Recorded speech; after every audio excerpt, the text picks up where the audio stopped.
What's up everyone, Vec here with another tech video, and today we're doing it in 4K.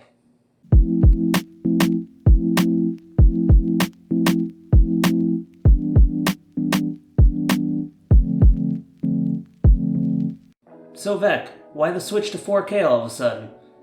Well, since you asked, it's because of the new piece of hardware I'm going to show you today. Since it first came out back in November, the state of gaming hardware has made this absolute beast of a CPU almost impossible to find. This is the 12-core, 24-thread Ryzen 9 5900X. The CPU that not only lets me crush this 4K rendering, but after years and years has finally dethroned Intel for the best gaming CPU. So today I'm going to take you along as I change out my old 3700X for this new Ryzen 5900X to show you just how easy it is to change a CPU in a PC. I'm going to run it through a whole bunch of benchmarks so we can see just how different the 5900X performs over the 3700X. Then, if you stick around to the end of the video, I'll show you how you can quickly and easily improve your performance for free. If you're enjoying this type of content, be sure to go ahead and drop this video a like, as this is a pretty new channel and any feedback we get absolutely helps. As well, it also shows me what kind of content you actually want to spend your time watching. Alright, let's get to it. So first things first, for anyone that's never taken a computer apart before, so we need to unhook it from everything. Most importantly, there's a switch on the power supply. Gotta make sure you turn that off and remove the power cord. Then you can go ahead, disconnect everything else, and we're gonna need a couple of tools.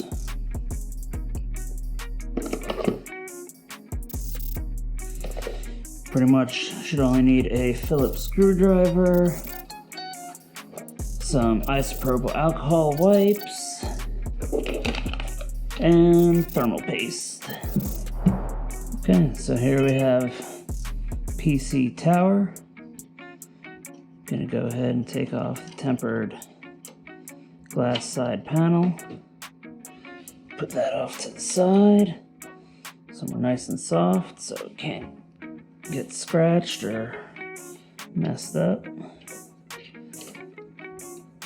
Go ahead and take Ghost out of there. He'll be back soon, don't worry about it.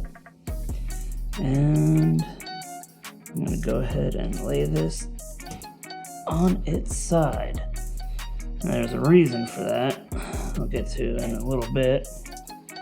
So all we really need to take off is the pump cooler block right now. Everything else can stay exactly where it is, but we need to get underneath here to get to the old CPU.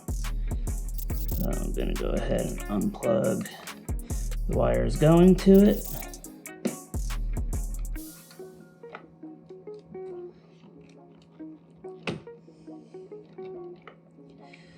Try to make sure we keep cable management in mind, but we need to get everything out of the way for the time being. So AMD is really easy to mess with. Their mounting bracket system is really simple. Right now I just need to loosen this one thumb screw. You can see right here, as you can see my reflection in the pump as well. How you doing?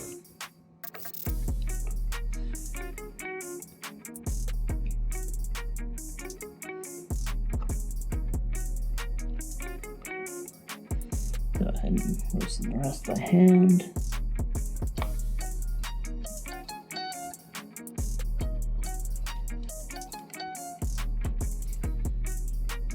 Go ahead and push down. And we need to get the clip over. There we go. And we can go ahead and pull the pump out.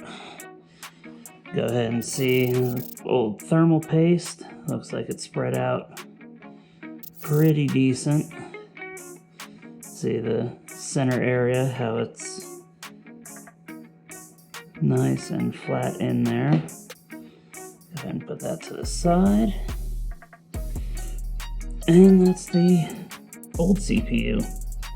So the reason I laid it down on its side here is to remove the CPU, you have to pull down, lift up this little lever. And that last little click, when I've done this standing up, the CPU actually popped right out of the socket and went flying. Go ahead and pull it straight out. I'm gonna end up getting thermal paste on us, no big deal. And here we have it. Be very careful not to touch these pins. You don't want to get the grease and all oils from your skin on them. How many pins are actually on the back of these CPUs? Obviously, it's a lot. They are super tiny, super thin, and super fragile. It does not take much to bend a pin, let alone snap it completely off if you're not too careful. I was lucky when the CPU popped completely out of the socket. It did bend a pin or two, but with tweezers, I think I used tweezers, I was able to straighten it without breaking it. And that is extremely lucky that I was able to do that. So we can go ahead and clean this up. I'm gonna put it down on a paper towel for now. Open up one of these isopropyl alcohol wipes. Now it's really important you use the isopropyl alcohol, as it's not going to be conductive and it'll dry extremely quick. You do not want to use water, which I would think would be self-explanatory. Water and electronics, bad. So go ahead and use the alcohol. Something I didn't talk about, BIOS updating. So the X570 motherboard that I'm using right now came out when the 3000 CPUs were launched. There was no new motherboard chipset released when the 5000 CPUs came out. They are meant to be used with this generation motherboard. But depending on how long ago you bought your X570 motherboard, and this one was bought a decent little while ago, if you haven't updated your BIOS since you got it, you put the 5000 series CPU in, the motherboard will not know how to recognize it, and you will not be able to boot your computer. So it's really important before you go ahead and start taking things apart, make sure you update everything. Windows, the chipset drivers. The chipset is part of the motherboard. It's currently hidden by the graphics card right now. So Windows, chipset drivers, motherboard BIOS, and I go ahead and make sure, my Wi-Fi, my networking, all my other drivers are updated as well before I went ahead and started taking this thing apart. Alright, so we cleaned off the CPU. Just as important, clean off the copper plate of the cooling block. Alright, finally time to take this guy out of the box. I have been so hype, so ready for this since November of last year. I've been waiting to get my hands on this guy. I got this massive box for just this guy right here. There it is, AMD Ryzen 5900X, 12 cores. So to install the CPU, first thing you want to find is this little golden triangle. And what you want to do is take that little golden triangle and line it up with the triangle on the socket, which for us is this top left corner. Go ahead and let it gently fall into place. You can give it a little wiggle just to make sure. Another easy way to know which way to insert the CPU is the Ryzen text goes parallel to the black part of the socket. Go ahead and push this arm down till it clicks into place and your CPU is installed. It will not go anywhere. So, being that I am replacing a CPU that's already been attached to a cooler, I need to add additional thermal paste. And the point of the thermal paste is to fill in any micro imperfections on the heat spreader. While it feels super smooth, microscopically there's imperfections in the surface, and for all those imperfections there's air and not a good contact with the cooling surface, so you have lessened thermal transfer, and easy way to put it, less cooling capabilities. So use thermal paste to fill in those gaps and create a better heat transfer. Go ahead and open this. Now, the coolers that are included with the lower end models, like the 3000 and below, they come pre-applied with thermal paste on the cooler, like a little square patch. Even third-party cooling or aftermarket cooling, like this NZXT Kraken, came pre-applied originally out of the box, but I have changed my CPU out a couple of times since, so that original thermal paste is long gone. A tube about this size or even smaller doesn't cost that much, and it goes a long way into keeping your CPU running the best it can for as long as it can. There's a couple of different ways you can apply this. You can either do a straight line like a grain of rice. You can squeeze it in the middle about the size of a pea. You don't want to lather it on there like toothpaste on toothbrush too much, and it'll start spilling over. It could get into the socket itself. It could make contact with the traces of the motherboard. So you want to just add, make sure this thing is moving. Okay, it's going. Just a little bit. I went for the pea-size method. Now, you could,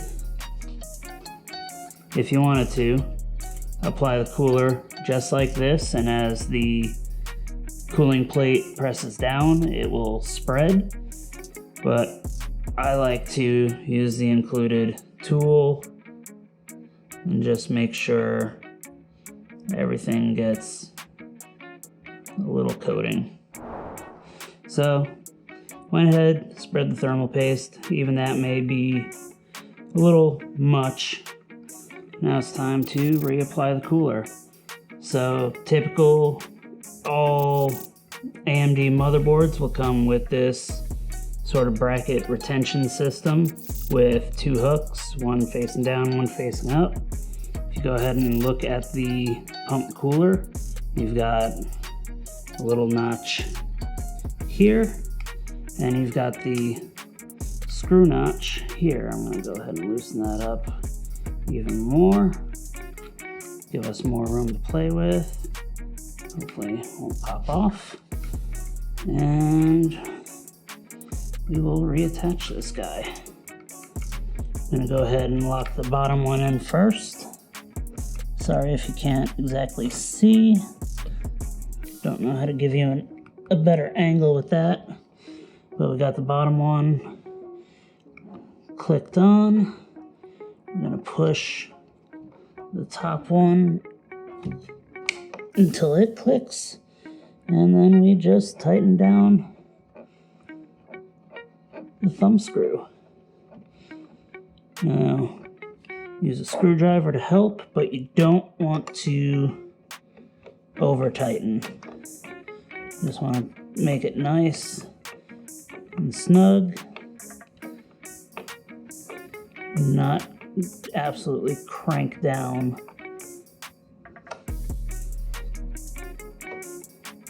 Okay, that's about as finger tight as I can get it.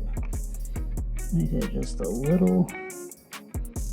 Yeah. So I'm using 2 fingers worth of pressure, and that's nice and snug on there. That's not going anywhere.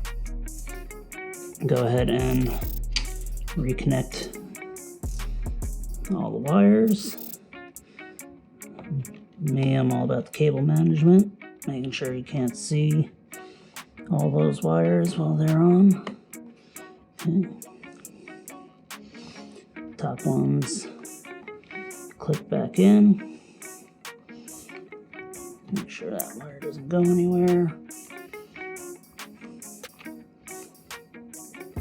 Little USB control cable.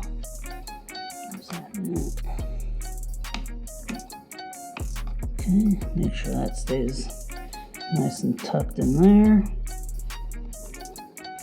And that's it. CPU is changed out. And that's all there is to it. Let's go ahead and plug everything back in. Make sure she boots up and give her a test. Alright, now for the moment of truth.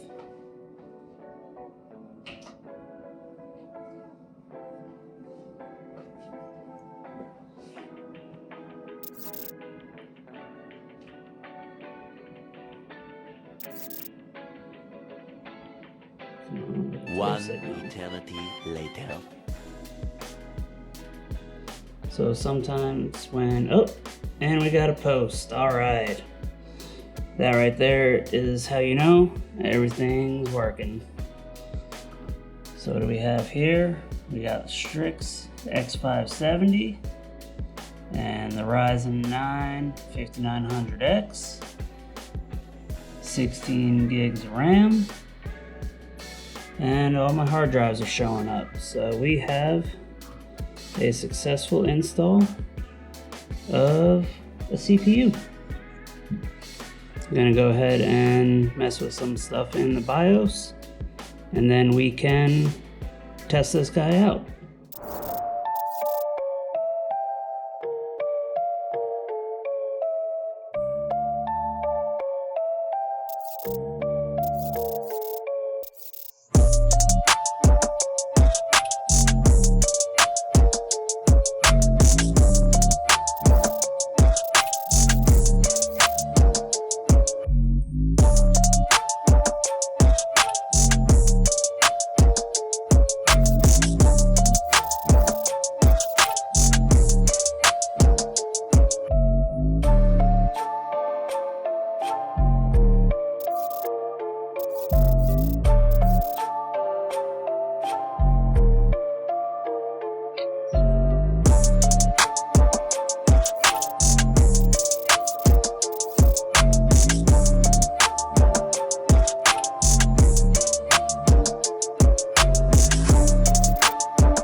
So there you have it.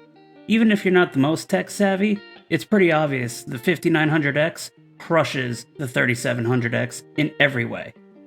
Now, assuming you can find a CPU at a reasonable price these days, now you can upgrade your personal rig with just a couple of tools and a little bit of time. Now, even though these scores were taken with the CPU straight out of the box, AMD makes it super easy to get even more performance out of your chip and for 100% free. What I'm talking about is AMD's Precision Boost Overdrive. PBO is a system that, as long as the CPU still has room left with its temperature limits, wattage limits, and amperage, it will automatically push the chip as far as it can go without hitting those limits. Even if you're not familiar with standard overclocking, it's really simple to turn this feature on, either in your motherboard's BIOS or with a free program called Ryzen Master. Either enter your BIOS or open the free program. With just a click of a button, your CPU is now free to go as hard as these limits will allow. So that's it for today's video. I'm super happy with this upgrade so far, and I hope you all learned something from this. If there's any questions you have, or something you'd like me to cover more in depth, go ahead and leave it down in the comments below. If you enjoyed the video, consider liking and subscribing, and as always, game on.